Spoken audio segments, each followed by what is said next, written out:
The village of Maniari in Nepal's southern plains is in mourning. A young man from the village, Dilip Chaurasia, had been shot dead.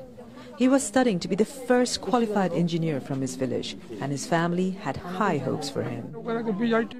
My son got first division in the 10th grade. Then he got into engineering. I had hoped that he would be able to go and work in the government. We had taken loans to educate him. Now our hope is gone. 5 young men died and dozens were wounded when police opened fire on protesters in the city of Birganj.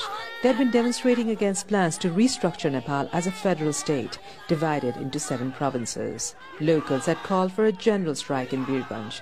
When police tried to redirect goods to the capital, Kathmandu, it led to violent clashes. How can the state treat us like this?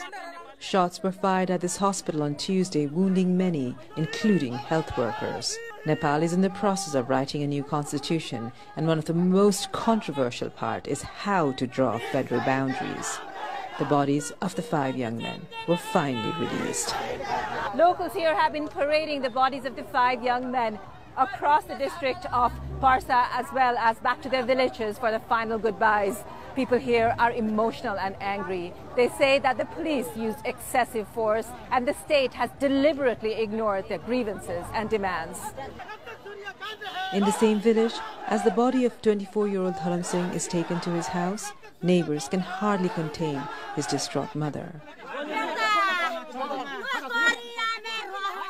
My son, my life. What is my life without you? Dharam Singh had quit Nepal's armed police force to go and work in the Gulf as a migrant worker.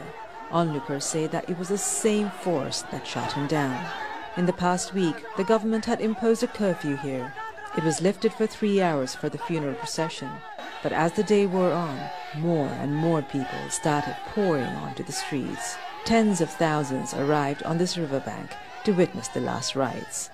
We don't want any talks with the government. We want implementation of what has been agreed, and we want constitutional amendment. We have elected politicians from 22 districts, but nobody has come here for us. Villagers from different religions, castes and communities have all arrived here in solidarity.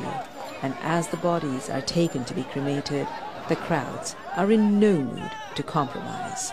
Sabina Shrestha, Aljazeera, Birganj, Southern Nepal.